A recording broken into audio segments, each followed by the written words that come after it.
Salam damai sejahtera Bapak, Ibu, serta saudara-saudari semua. Untuk mengawali renungan tentang firman Tuhan ini, mari kita bersatu di dalam doa.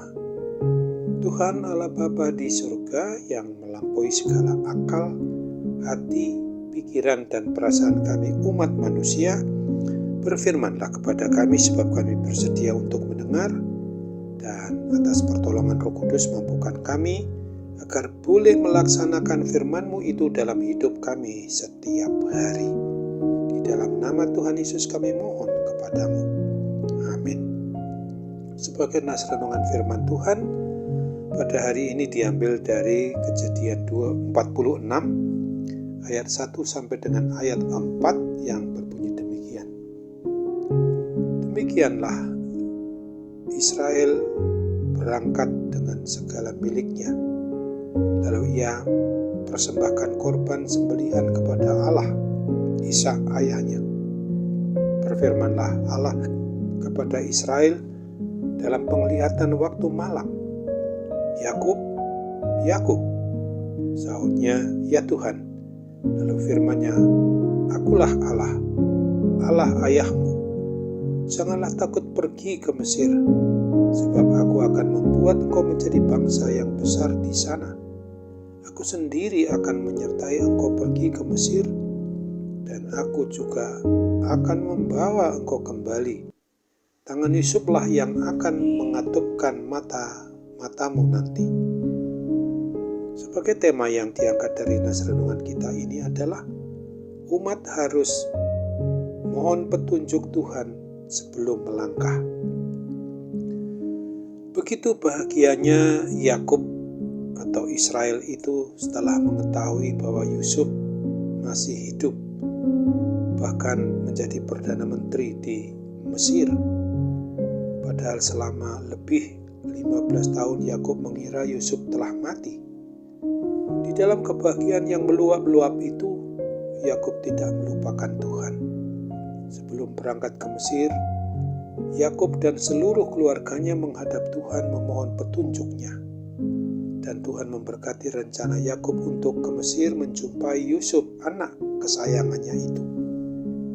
Nas renungan tentang firman Tuhan pada hari ini jelas mau mengajarkan dan mengajak kita bahwa apabila kita merencanakan segala sesuatu yang berkaitan dengan langkah baru, maka mari kita jangan lupa untuk memohon petunjuk.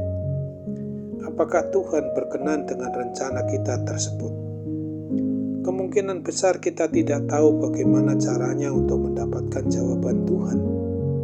Oleh sebab itu, maka mari kita mendasarkannya pada iman percaya kita hanya kepada Kristus, agar kita dapat mengetahui jawaban apakah yang Tuhan akan berikan kepada kita. Apakah Tuhan berkenan, apakah Tuhan tidak berkenan. Belajar dari pengalaman iman percaya umat Tuhan Allah pada masa perjanjian lama, maka kita dapat mencontoh meneladani mereka tentang itu semua di dalam hal berdoa, seperti yang diungkapkan dalam kisah mereka itu di bagian berikut ini. Pertama, tentang Eliezer saat memilih calon istri Ishak. Yang kedua, tentang Hakim Gideon pada waktu memohon petunjuk Tuhan, apakah memang dia layak memimpin umat Israel berperang melawan tentara orang Midian. Yang ketiga, Yonatan memohon tanda dari Tuhan untuk menyerang barisan tentara orang Filistin. Selain dengan cara-cara itu semua, ada banyak sekali contoh dari Alkitab, agar kita juga mengetahui betul tentang bagaimana kehendak Tuhan atas kehidupan kita umatnya ini yang masih Tuhan beri kita boleh jalani di dunia ini.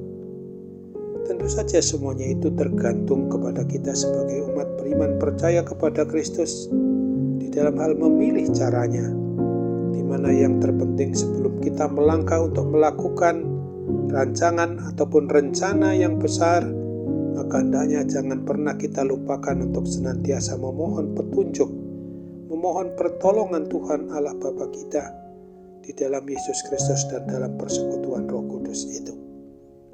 Sesungguhnya melalui nas renungan firman Tuhan pada hari ini sebagaimana yang kita terima adalah kiranya kita yang berstatus sebagai pribadi maupun sebagai keluarga, orang yang beriman percaya kepada Kristus ini, maka sudah sewajarnya kita harus mencontoh meneladani tindakan Yakub untuk hidup bergantung sepenuhnya hanya kepada Tuhan Allah Sang Pencipta, Sang Pemelihara, dan Sang Pemilik atas hidup dan mati kita umatnya ini. Entah sekarang ini kita di dalam kondisi kurang baik atau dalam kondisi yang sangat baik. Apapun rencana atau rancangan kita, maka hendaknya kita serahkan kepada Tuhan. Memohon petunjuknya, agar apa yang kita kerjakan hanya sesuai dengan apa yang menjadi kehendak Tuhan saja. Sesungguhnya kalau kita menuruti rancangan Tuhan di dalam hidup kita, maka adalah kebaikan belaka, kebahagiaan, dan juga kesejahteraan yang Tuhan pasti akan curahkan kepada kita. Ingatlah janji Tuhan sebagaimana yang dinyatakannya melalui kitab Nabi Yeremia di Yeremia 29 ayat 11 ini. Sebab aku mengetahui rancangan-rancangan yang kupikirkan mengenai kamu. Demikianlah firman Tuhan, yaitu rancangan damai sejahtera dan bukan rancangan malapetaka, untuk memberikan kepadamu masa depan yang penuh harapan. Demikianlah firman Tuhan sebagaimana dalam terjemahan baru 2 ini diungkapkan. Amin. Mari kita kembali bersatu dalam doa.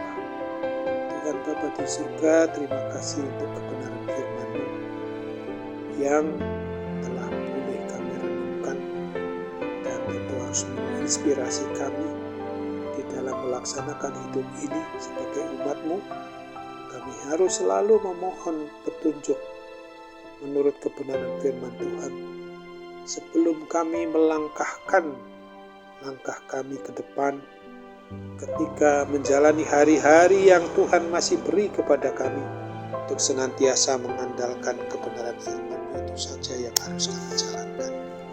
Sekarang apabila dalam kondisi kami kurang sehat, Tuhan kiranya berkenan untuk kita melalui sarana pengobatan kami boleh menerima kepulihan dan kesembuhan yang daripada sakit penyakit apapun yang kami derita. Tidak ada yang bisa bertahan karena kuasa-Mu lebih maha kuasa terhadap segala kuasa sakit penyakit apapun juga yang kami derita.